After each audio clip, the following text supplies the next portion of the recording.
What's going on, everybody? This is your girl, Busy Bree. I hope everybody's having a fabulous day today. Hey, guys, I actually have a really special guest I wanted to bring on the show, and I want to tell you a little bit about him first, okay? So, I want to introduce my special guest. He is a life purpose guide, or as some of you know, life coach. He is a future published author. He's taught corporate leadership development, he's worked with personal and family relationships. He supports people in all walks of life, making the shift to live and function on purpose now. Everybody, welcome to the show, Mike Valentine. Hi, Mike. How are you? Hello, Bree. I'm doing very well. Happy to have the chance to join you. Curious to see where our conversations go, and hope that we can provide something useful to the people listening. Absolutely. And so, real quick to the audience, I just wanted to let you know that I was referred to you by my Uncle Jameson. So, shout out to Uncle Jamo or Jamo, Uncle Jameson. I really appreciate it. And I know you have a lot of gifts and talents. So, thank you so much, Mike, for allowing me to interview you today and sharing your story with us. I really appreciate it. It's my deep pleasure. So, first, I want to kind of go into you being a life purpose guide or life coach.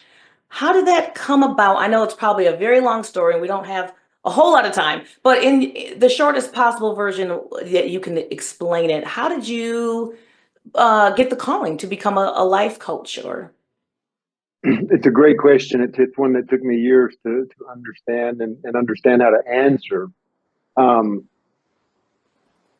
Often people say, how did you choose to do this? I didn't. It seems like it chose me from the beginning. When I was 7 years old, I had an experience. Um, I had developed stomach ulcers, worrying about um, Hispanic children starving in Mexico.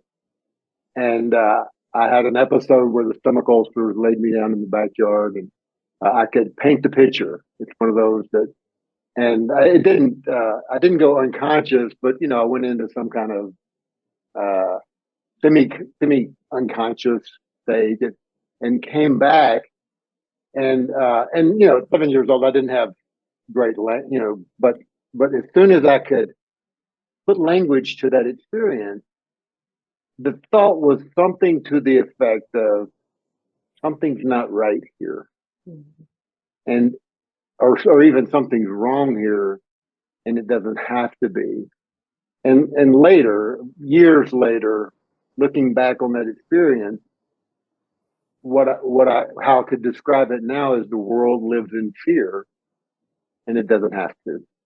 hmm, And that drove me to what I do for sure. It drove me down some dark alleys and into some deep shadows, and some wayward ways, trying to figure out what to do with it. I grew up in East Houston. If you know anything about Houston, East is not the greatest side, yeah. and but I didn't have anybody to talk to about that, and so it took me all kinds of places. But I would say, you know, it it had me as a sense of calling. It had me from hello, Gotcha. So and basically, it it would shows never you. go away. Hmm. I'm sorry. No, yeah. So it chose you is basically what you're saying. It chose me, and brought itself, and continues to, including the book that I'm finishing up, just continues to bring itself through me somewhat relentlessly. I Yeah. couldn't uh, I couldn't push it away if I wanted to. It's bigger than me. It's not like I'm better than anyone. It just has always been there. Uh, so Yeah. Okay. In your biography, because you sent me that you sent that over to me, which I appreciate because that gave me a chance to really get to learn a little bit more about you.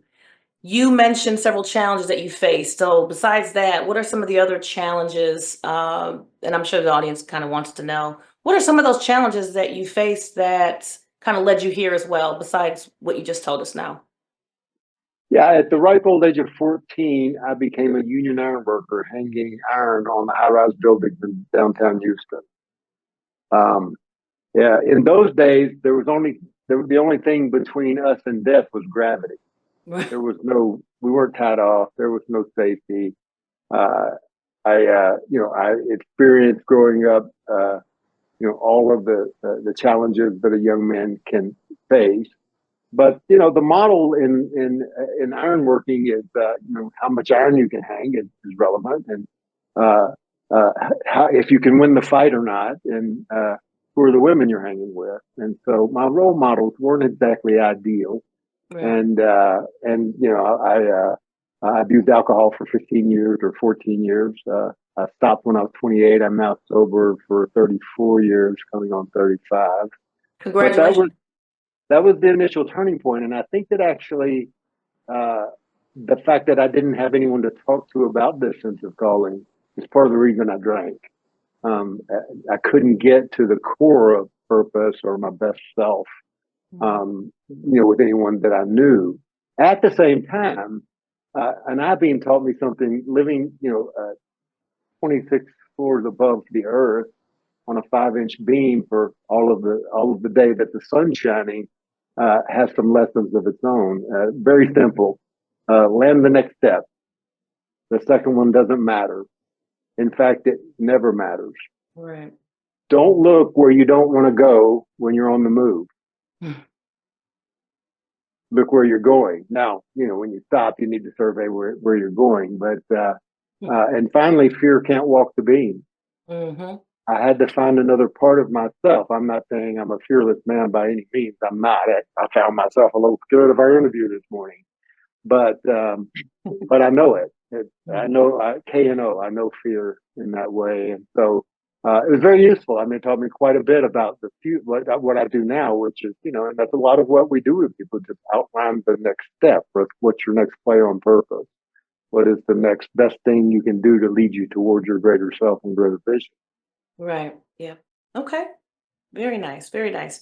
I noticed that throughout your biography, you mentioned fear hunter, and I was really taken back by that because you don't hear that a lot, a fear hunter. So tell the audience a little bit about what a fear and me. Think I have an idea, but what is a fear hunter?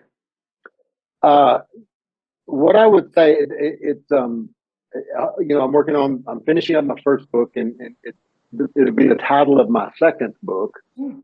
So far, I'm thinking the title is Heart of a Fear Hunter. Um, but what I've discovered, Bree, is the shortest path to our true self, our essential self, the light within us is through the darkness. Mhm.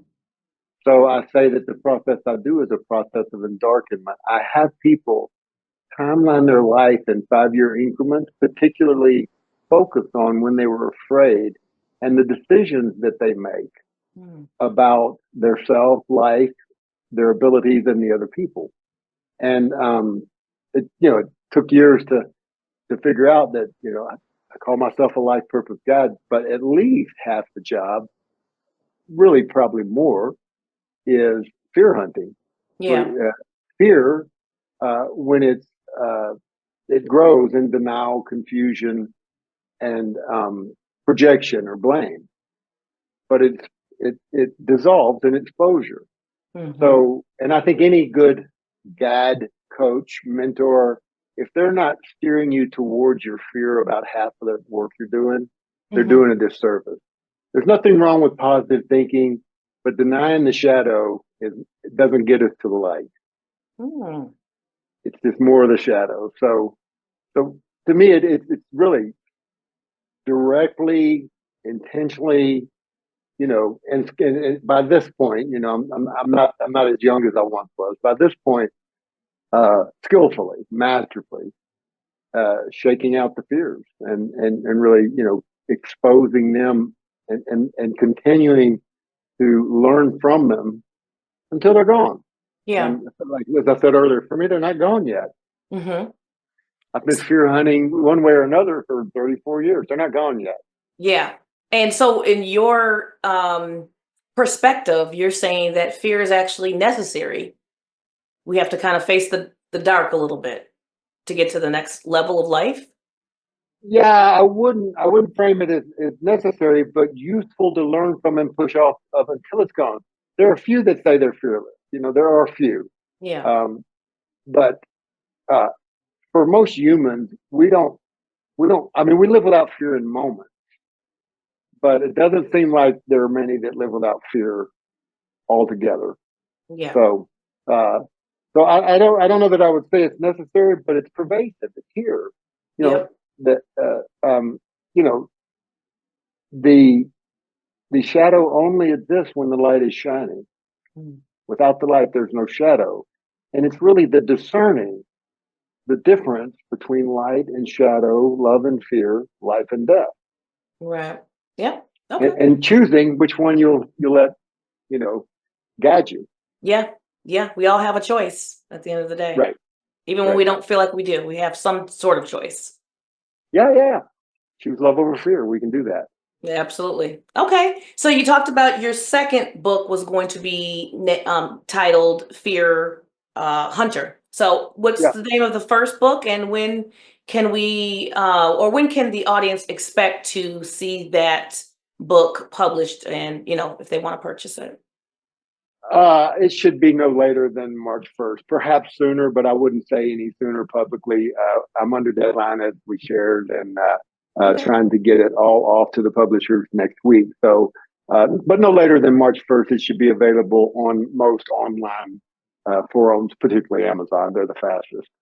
Okay. And what's the title of the book going to be called? The art, science, and sport of living on purpose now. I'm sure the book will be called On Purpose Now. But the three dimensions of art, science, and sport are distinct within the work that I do. I see the art of giving our gift, the sport of living on purpose, and the science of building our vision for a greater self and world. Okay. Nice. Very nice. Is your book going to be more of like a guide, or like It's it's yeah. much more like a guidebook. It's a bit of a hybrid. I think my writing voice and probably my coaching and leading voice is a bit of a self help thriller, kind of a different genre, but it's chock full of personal stories to give context to the processes. But yes, it's the kind of book that if someone were to take it, it's only 99 pages, Mhm. and it says on the back, warning: any one of these 99 pages can change your life forever. And that's really been my goal to put rich, insightful content, powerful transformational work in every page. And uh, so if someone were to do the processes it offers, I've done my best to put in 99 pages the private work and group work that I do at a much higher cost than a book. Very nice. Very nice. Of course. Absolutely. Having Yeah. that one-on-one. So that's thank you for saying that, because I kind of wanted to segue into your services. So is this something that you're doing full time right now as a life coach, or is it more of a side? And then the second part to that question is, what would your session kind, I know it's probably different depending on what someone is hiring you for, but what do those sessions usually consist of? Is it like a one-time conversation? Is it over the course of time? How is that structured? Sorry, I know that's two questions in one. That's okay. I'll take it as three or four. I think I tracked them all. Um, uh, yes, I've been doing this full time. I think just north of 20 years, coming on 21. Um, like I said, it was a calling, and once I started to follow it, there was, there was nothing. There's nothing better to do than help people discover and live their life purpose. So I continued to do it until I was doing it full time, and now around the world. I think I have clients in 5 countries right now. Wow. Um, so, and I do it in three ways, and the book's going to support all three of those. But I do work. I work with people privately, individuals. A lot of my work is with executives. Sometimes I work with executive teams. Um, but really, I seem to attract people who either haven't done any evolutionary transformational work, or the other end, the people who've done everything and none of it worked. Yeah. I seem to get a little bit of both ends. The people in the middle, I don't seem all that fit for, but uh, so when I work with an individual, it's a 1 year trek. They spend a day with me. We go through their whole life in one day. At this point, if my math and memory serve me right, I've listened to somewhere around 28,000 hours of life story as Wow. people tell me in 5 year increments about their life. And from that, we extract the fear based thought system of the ego. I Hmm. diagram it onto half a page. You know, most people have some idea or thought that I'm my own worst enemy, or I am what holds me back. Uh, and having the concept about that is one thing. Seeing it diagrammed, extracted from your own life events, brings us to a point of no return. Right. You can't go back. It's kind of like, I could never convince someone that a yellow Volkswagen Beetle is a great Mercedes if they've seen those two cars. And so I lead people through a point of no return. It's interesting because right there at the bottom, I call it, we go to ground zero, and then I say we're going to go ahead and drop through the floor of hell into the basement, and I ask them to, no stone unturned and no shadow hidden. And it's right there that such an interesting thing, Bree, for I don't know, 480 some people privately. Even though I've done it that many times, the person I'm working with also seems to know that's it. That's my poop. It smells bad, but it's mine. And it catalyzes the motivation and desire to bring on change. You don't have to motivate. It's someone who's willing to look at the shadow. And underneath that shadow, right there at ground zero, like a shining treasure, we can expose and bring to clear language the gift they're here to give, the purpose they'd love to live, and their vision for a better self and world.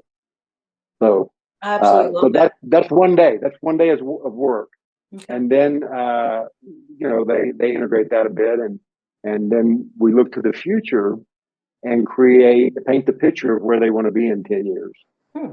Uh, and they from the future looking back, there are some fixed things about the next 10 years. Do you mind if I ask how old you are? Oh, I'm 48. 48. Yep. I would have never guessed 48. I'm thinking she's going to tell me 32. Um, so in 10 years, you'll be 58 or you won't be here. Yep. Yep. There's those two choices about what's going to happen in 10 years. So we start with a hard fact. I think you said you had children 20, 20 and 9. so they'll be 30 and 19. Yeah. And, and your husband will be 10 years older. And if you have a pet, right? Yep. So that day is coming, like it or not. We only have one choice: greet that day 10 years older than we are today, or not be. Right. So, so that's a hard reality to start with. But then, okay, within those realities, those are some fixed points in life. But within those realities, there's a lot we can shape. There's a Gotcha. lot we can work on. There's a lot we can do about who we want to be and what we want to accomplish, and what we want to leave behind, and so forth.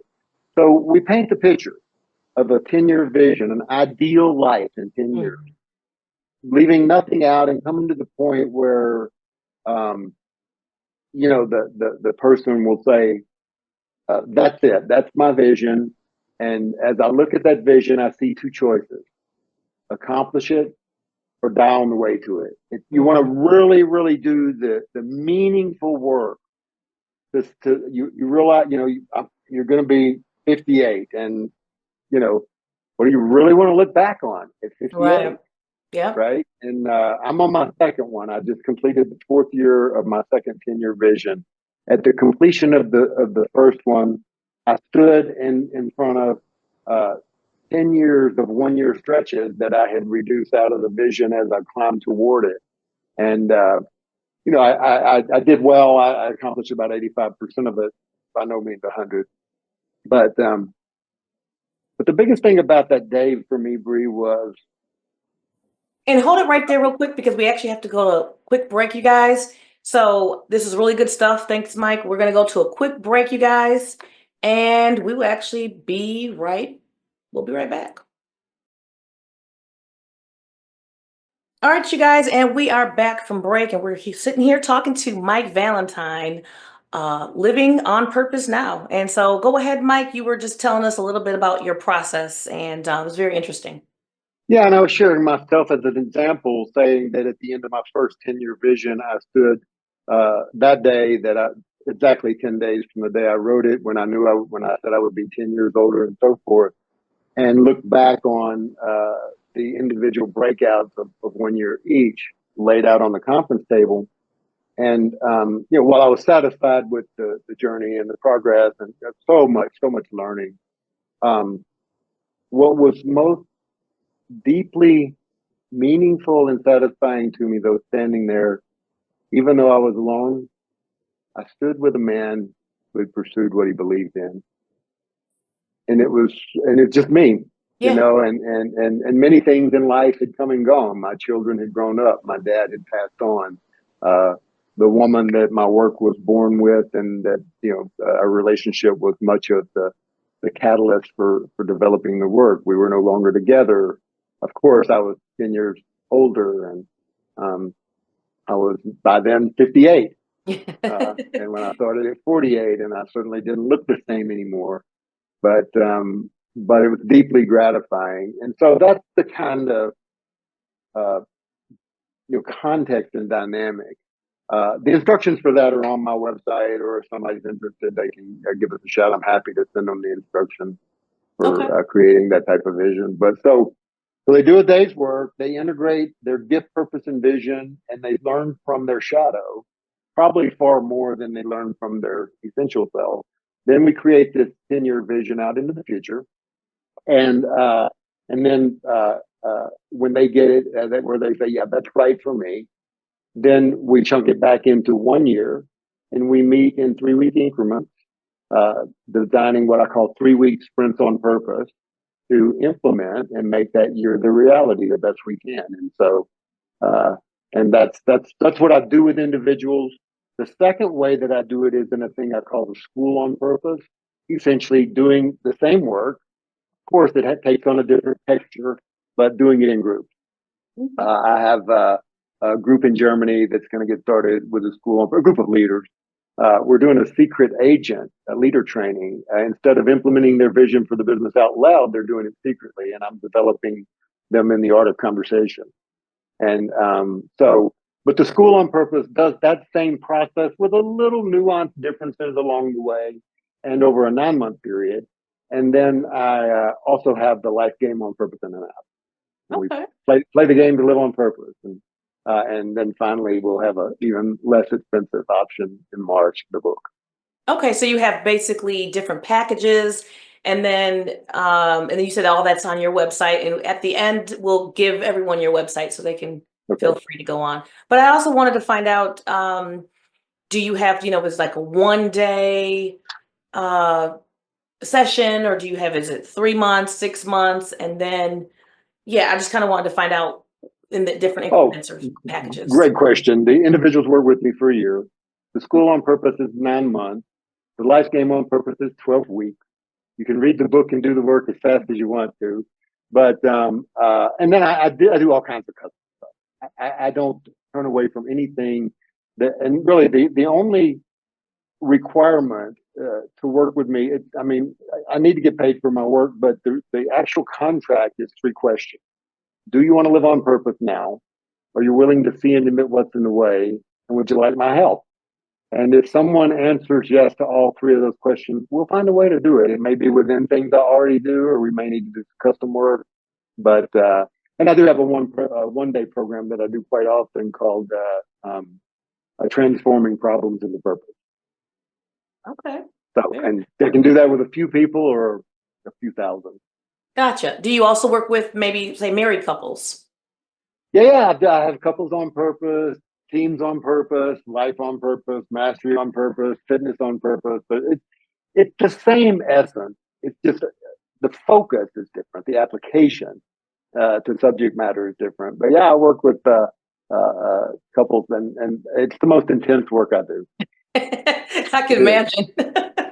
It is the most intense work I do. It's uh, but and sometimes I wonder why I do it or if I'll still do it. But when they answer those questions, there is a caveat that they have to agree uh, um, to own uh, to own their own thoughts actions and energy. I call it T on purpose. So the rule is I own what I own. That's I own my own thoughts, energy, and action. The second part is I disown what I don't own. Mhm. The thoughts, energy, and actions of any other person. And it's a little bit of parting of the sea there because you're giving up your right to try to control and demand and command. You share your thoughts, energy, and action. And then the third piece is we agree to what we agree to, and we didn't agree to anything else. So it drives the idea of making sure that you have clear agreements within the relationship. That makes So sense. Yeah. relationships on purpose. Okay. I like that. Now, I'm this is like the Forrest. I'm sorry. I'm like Forrest Gump on anybody want to live on purpose now. A little bit like Forrest Gump, Bubba Gump, I guess. Yeah, yep. Bubba Gump Shrimp. I love that movie, by the way. Me too. My next question is, have you ever dropped a client? Did you ever start working with someone and they just weren't open to how they needed to be, per se, to make the experience work? That is a great question. Uh, yes, only one. But after that first day of work, I asked her to meet me in a neutral place and explained that this wasn't going to work. Yeah. Yep. Yeah, Okay. yeah. Do you have any family or friends that seek you out, or is that just too personal to kind of engage that type of work with? No, no. I'll do with anybody that answers those questions. Do you want to live on purpose now? Are you willing to see and admit what's in the way? And do you want my help? I did it with that same ex-wife. She had never done the work, and later we did a great job of healing our differences and reconciling and recalibrating our relationship. In fact, we visited one of our spiritual teachers yesterday together. But Okay. but she and I thought if there's ever a test of my ability to stay true to the work and not interject, personal things or grievances, I had done as best as I knew how my work to be, to have moved on. But in my opinion, we did a good job. But there's a lot that's credit to her. But yeah, I did it. I did it with my ex-wife. I did it with my son. Hmm. Um, well, I don't shy away from anyone that says yes to those three questions, and it Okay. doesn't matter what comes up. Along the way, I have helped people face directly the impact of, I think it's somewhere around 52 rapes now. Oh, wow. Um, yeah, a lady that lost uh, her daughter, her sister, and her mom all in the same day, murdered by her father. Oof. So I don't shy away from the shadows. I go direct. That's the heart of a fear hunter is really warrior willpower and the strength of love. Yeah. And That's so, amazing that you're really helping people. And so I'm pretty sure that that's a really good feeling and you can go to sleep every night knowing that you're helping others and living your purpose right now.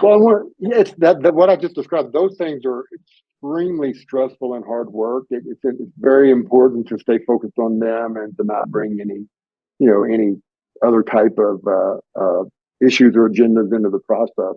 Yeah. Um, we do some gestalt work from time to time.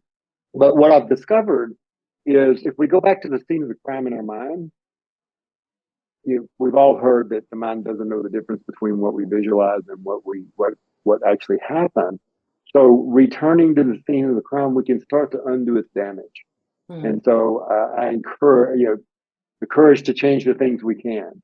Yeah. So go back and see it differently, and somehow, uh, you know, someone having a guide who's done similar things with other people, it seems to give them courage. And they bring the courage, I bring the confidence, and we face each other. So what if you're in a session with someone and they just do not want to go back to talk about it? Well, I don't force it. You can't force it. It's a free will project. Thank you for that point. No one has to live on purpose, and that's why I asked the question. So if they say no to the questions, we stop. Right. Actually, I got rid of another client. She said, it's impossible to live on purpose now. I said, it's just become impossible for us to work together too. But she Yeah. came right back. She left Okay. and she came right, oh, I froze. Oh, She that's left okay. and came right back. Um, Let me see if I can So get she you so unfroze. she was able to you were able to get her back on track.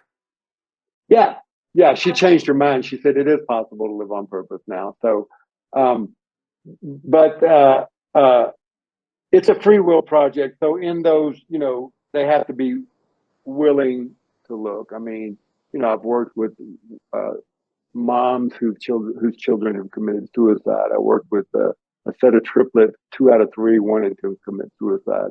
So if they're not willing to look at that stuff, certainly I'm not forcing that. Yeah. And so it's through skillful dialogues and skillful means that they say, okay, let's look at it. And often the question is, can we take a deeper look at that? Yeah. And if they say, I don't want to, in fact, the lady in Detroit who had the tragedy, Yeah. she said to me, I swore the day I went to the morgue and Mm. identified my sister, my daughter, and my mom that I would never, ever, ever tell anyone what I experienced in the morgue that day. Hmm. And I said to her, I respect that. However, there's a saying that I think comes out of the Bible or quoting Jesus where he said, where 2 or more gathered, I'll be there. Yeah. And here we are gathered. There's 2 of us. And she said, I'm just not ready. And she became emotional and ended the Zoom. We were on Zoom. She ended the Zoom call and then she called me back the next day and she said, I'm ready. She said, but why in the world would you want me to tell you this? I said, because a problem halved is a problem shared. I mean, a Mm. problem shared is a problem halved. You can give me half of it. It won't bother me. And even if it does, you're worth it. And Wow. the courage of what she saw and faced that day. Yeah. Um, so again, it's completely their choice. And at any point they want to stop, necessary to stop. Yeah. That's awesome. Thank you for that testimony. I also wanted to know, do you provide your services online and or in person? It sounds like you do both. So, I do both. I okay. do both. I have COVID gave us that new channel, right? Yep. Prior to COVID, I'd only done the original work in person. Many Okay. people had said, "Let's do it on a video call," but when the time came, we ended up meeting in person. But when COVID started, and with clients around the world, uh, Okay. we shifted, and I think it's probably 50-50, maybe 60% online. Yeah. So, I know we do have to take a quick break again, you guys. I'm having a really good conversation with Mike Valentine. I hope you guys are getting some good information. I know I am. And I really do enjoy meeting people like you because it's not the traditional way that we think about therapy, or it's not just the traditional way. And so I appreciate it. Thank But you. when we do come back from break, I kind of want to ask you what do you do to prevent yourself from absorbing so much of these emotions? Because someone like me, it's hard for me to work around people because I feel a lot of emotions all the time. And Mhm. there are some people who are more susceptible to taking on other people's problems or their energy. So we'll be right back. And when we come back, we'll finish up talking to Mike Valentine. Hang on tight, guys.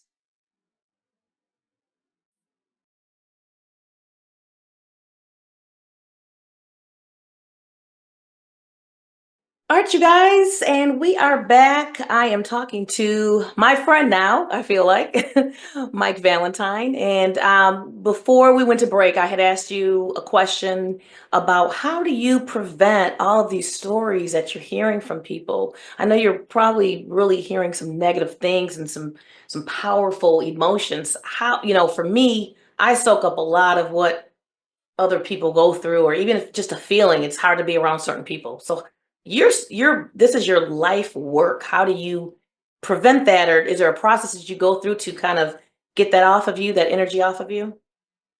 Yeah, thanks, Bree. You're right. I invite people to share the underbellies of humanity with me, and it it's real work. It's not always um, it's almost never a cakewalk. Mhm. Um, in the early days when I wasn't sure if I was helping or harming people, it took me a while. It's exposing all of this, you know, shadow really helpful or not. And then my own, uh, I would say, uh, on the job training as spiritual research, and then also doing more than my fair share of research with both psychology and spirituality. Um, I was sure that fear dissolves in exposure, and so we're helping. Now you got to be ready to see it.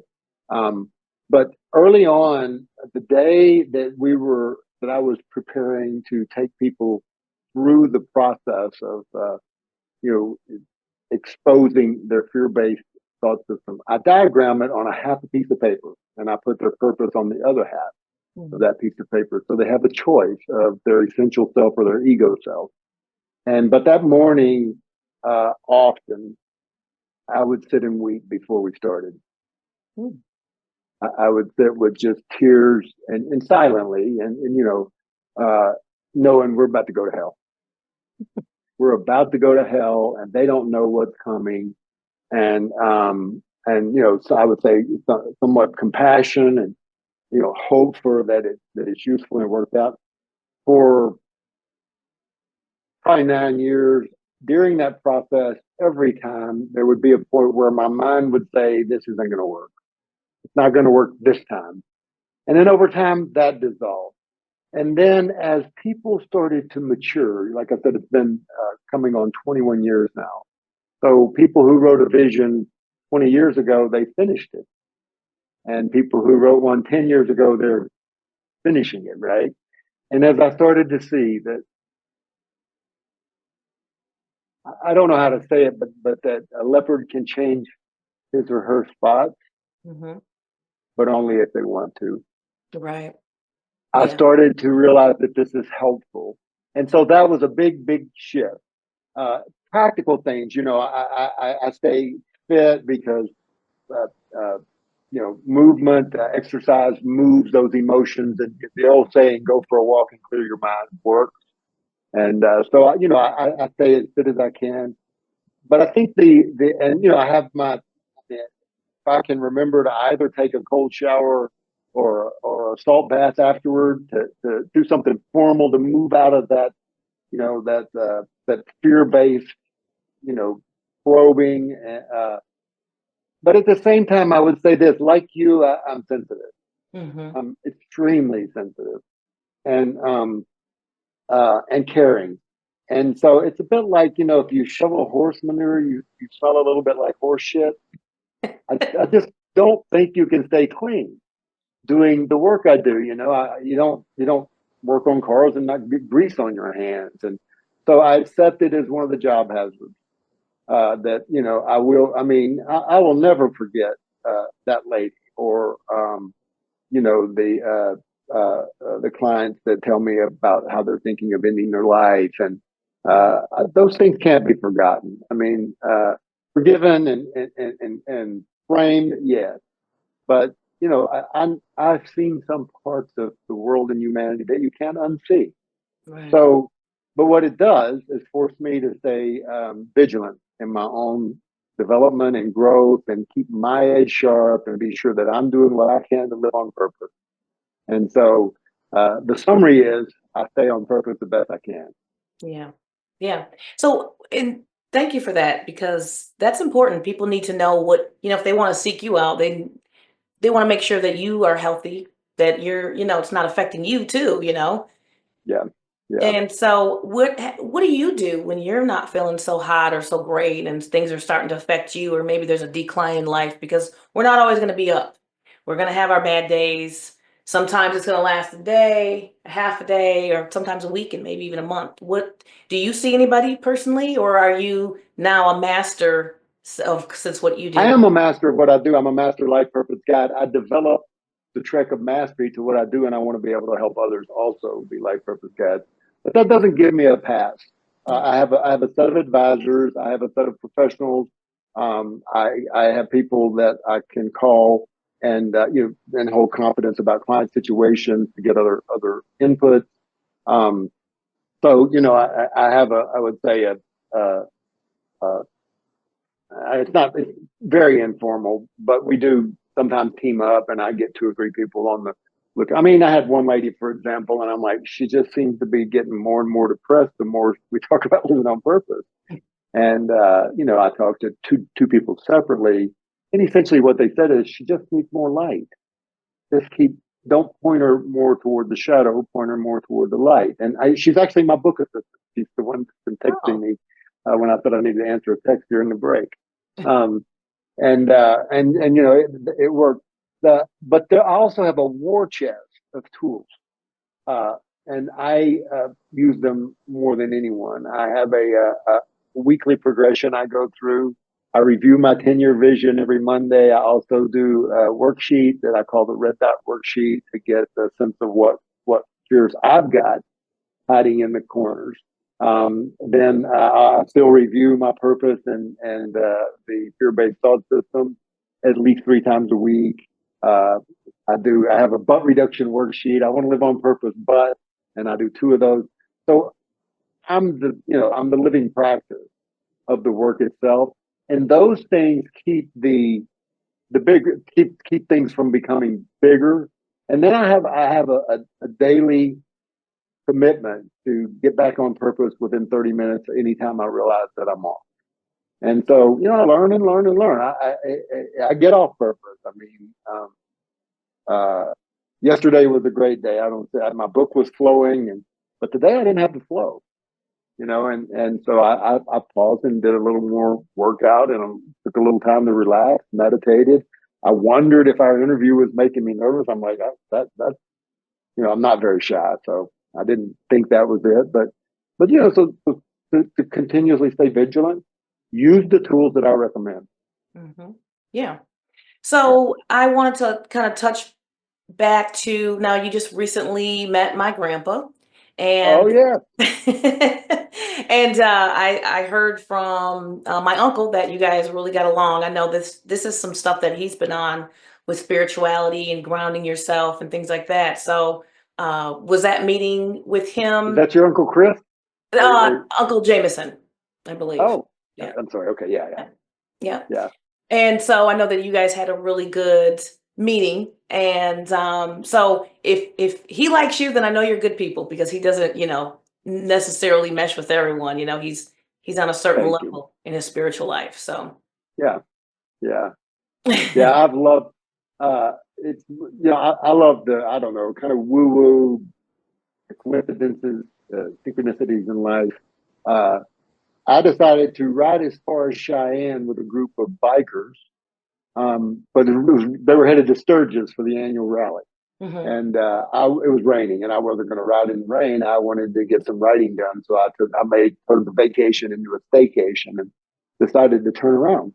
And when we met to take off and head there on the bikes, there was a gentleman that had a black leather Harley hat, kind of like a beanie, not a Mhm. regular hat. He had it on backwards.